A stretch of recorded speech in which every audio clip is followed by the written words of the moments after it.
नमस्कार, निकिताच्या किचनमध्ये आपलं स्वागत आहे। तर आज आपण बनवणार आहोत बेसन लड्डू। चला तर सुरुवात करूया प्रथम साहित्यापासून।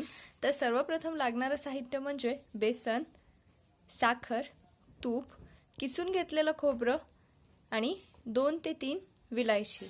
तर सर्वात आधी आपल्याला बेसन जे आहे ते पाणी टाकून मळून घ्यायचं आहे। तर अशा पद्धतीने बेसन भिजवून झालेलं आहे। जास्त घट्टही नाही आणि जास्त पातळही नाही, तुम्हाला भिजवून घ्यायचं आहे एवढं घट्ट। यानंतर या भिजवलेल्या बेसनाचे आपल्याला गोल गोळे करून पुऱ्या लाटून घ्यायच्या आहेत।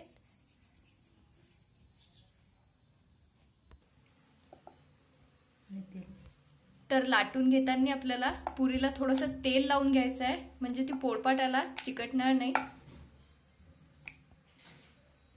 तर एवढ्या आकाराची आपल्याला पुरी लाटून घ्यायची आहे। तर अशा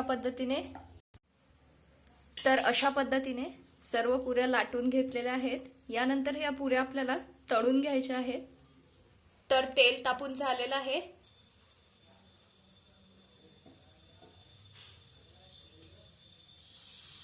पुऱ्या ज्या आहेत त्या आपल्याला मीडियम आचेवर तळून घ्यायच्या आहेत।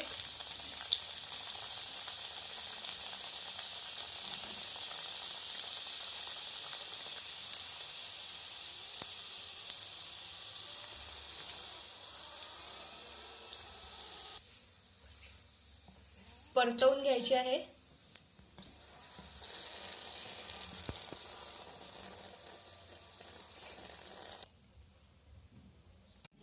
तर ह्या पुऱ्या छानपैकी झालेल्या आहेत, तुम्ही पाहू शकता।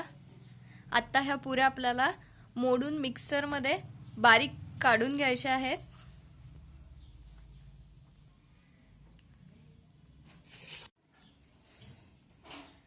तर पुऱ्या बारीक करून झालेल्या आहेत, साधारणतः एवढ्या बारीक आपल्याला करून घ्यायच्या आहेत।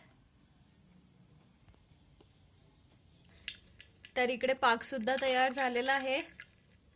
तार तुटेपर्यंत एवढा घट्ट पाक आपल्याला बनवून घ्यायचा आहे। तर आता हे मिश्रण आपण एका ताटामध्ये काढून घेतलेलं आहे। यामध्ये आपण पाक घालून घेणार आहे।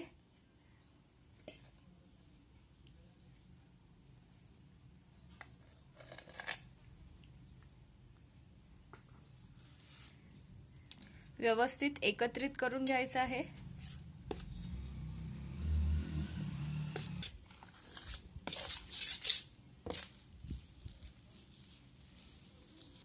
यानंतर तूप घालून घ्यायचं आहे आपल्याला।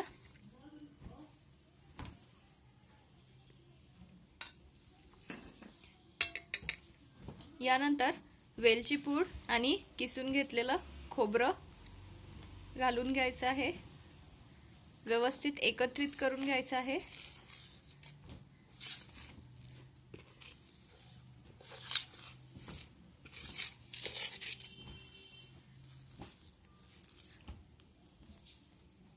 तर आता हे मिश्रण जे आहे हे 2 तास साधारणतः सेट होण्यासाठी ठेवून द्यायचं आहे। पाक जो आहे तो थोडासा जास्त घालायचा आहे आपल्याला। तर 2 ते 2.5 तास झालेले आहेत, तुम्ही पाहू शकता। थोडं कोरडं झालेलं आहे। तर असंच आपल्याला हे लड्डूचं मिश्रण हवंय। आता आपण याचे लड्डू जोडून घेणार आहोत।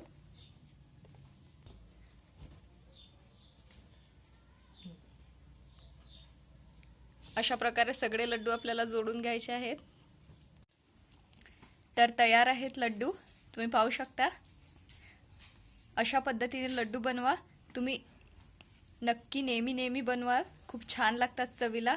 तर तुम्ही नक्की घरी ट्राय करून बघा।